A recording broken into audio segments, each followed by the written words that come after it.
hari kita sudah tawaf, kapan kita dikasih kesempatan untuk sholat di Hijrah Ismail? Selama tawaf. Selama mulai pakaian ihram di Lam-Lam sampai tawaf tidak boleh batal. Oh tidak.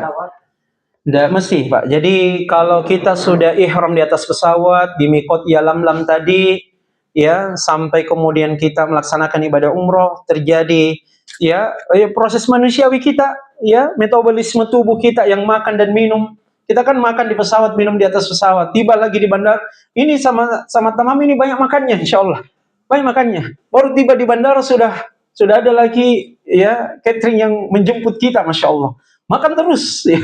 Tiba, pokoknya diperhatikan betul makannya jamaah, ya. Maka metabolisme kita itu berfungsi di situ alamiah sebagaimana manusia biasa. Kita nanti akhirnya harus mengeluarkan sisa-sisa dari metabolisme tersebut. Ya, dalam bentuk air seni kita kencing, dalam bentuk buang air besar, tinja kita, itu semua dimaklumi dalam syariat. Sehingga bayangkan kalau mengharuskan tidak boleh batal wudunya sama sekali. Ini sisa sendiri juga, ya. Sehingga ya ketika alamiah tubuh kita harus buang air kecil, harus buang air besar, silahkan. Dan itu tidak menjadi pembatal dari pakaian ihram kita pada saat kita lepas, ya di dalam toilet kita lepas. Kemudian kita pakai kembali. Yang penting pada saat kita lepas dan kita mau pakai, jangan pakai ya, atau sebelum melepas dan sebelum memakai jangan sampai kita pakai pakaian yang lain. Tidak boleh bilang ganti handuk dulu baru masuk WC, tidak boleh begitu. Harus pakaian ihram kita. Ya, seperti itu. Ya. Itu kalau misalnya saya buang air kecil, berarti saya harus ambil wudhu lagi kembali. Iya, harus. Harus, Pak. Ya. Harus bersuci kembali karena kita mau tawaf lagi. Ya. Ya. Agak senada dengan pertanyaan beliau. Ini masalah teknikalnya saja, Ustaz. Misalnya sedang tawaf, kemudian ada di antara salah satu jamaah wudunya batal. Teknisnya bagaimana, Ustaz? Misalnya apakah langsung keluar meninggalkan barisan jamaah untuk keluar wudu dan tawaf mandiri dan sa'i mandiri? Apakah langsung keluar dari barisan jamaah kalau tawaf pertama? Ya. Teknis nanti kita bahas itu Pak. Ya. Yang mungkin yang ditambahkan, saya membaca bahwa jamaah bertanya ini, apakah sebelum kita ini pakaian ihram atau niat harus suci? Itu kayaknya dari ini Ustaz.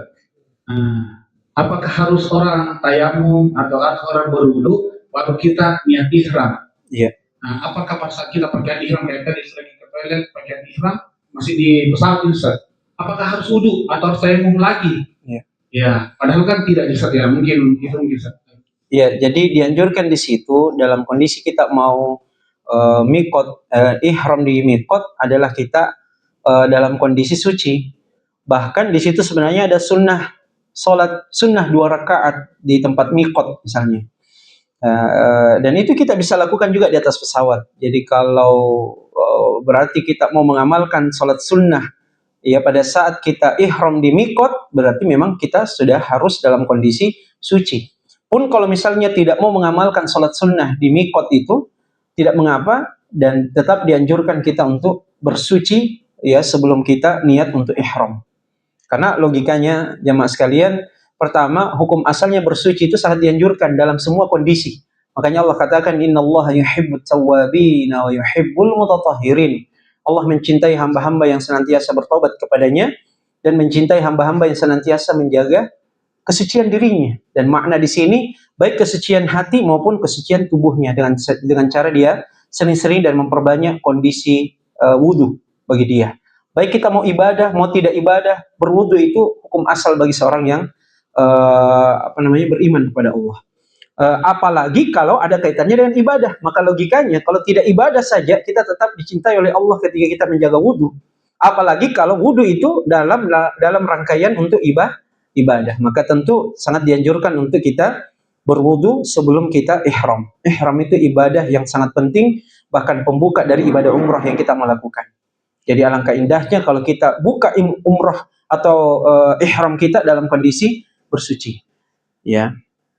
Nanti setelah itu kalau batal dan seterusnya itu tidak ada masalah karena ya kita belum dalam rangkaian pelaksanaan umrohnya, ya kalau masih dalam perjalanan seperti itu. Allah alam. Kalau tadi teknisnya, nanti bagaimana pengaturan dengan ustadznya? Ya, nanti kita baku atur dengan ustadznya, kan ustadznya yang akan mendampingi seperti apa kemudahan yang paling memungkinkan untuk dilakukan. Ya, saya pernah punya pengalaman itu, Ustadz. Ada yang, ini juga pentingnya jamaah terus terang bicara kisah Ustadz. Ada yang biasa tidak enakan, bagaimana ini? Sudah putaran kelima. Kalau saya bilang ini nanti bagaimana? Akhirnya ada tahan buang air besar lagi, Bu. Akhirnya kasihan, ya pada akhirnya bobol ke Ustaz. Bobol kina saya bilang artinya keluar ke kotorannya, mohon maaf. Dia tahan buang air besarnya, akhirnya tidak bisa tahan di masjid ini, di pelataran. Pada saat putaran keberapa itu ya? Putaran kelima kalau tidak salah. Akhirnya saya bilang sama anaknya, karena ada anak laki-lakinya dan menantu perempuannya, saya bilang bawa dulu ibu tak kembali ke hotel. Nanti setelah itu kita kembali, jangan dibatalkan niat umrohnya, kan tidak batal di ihramnya.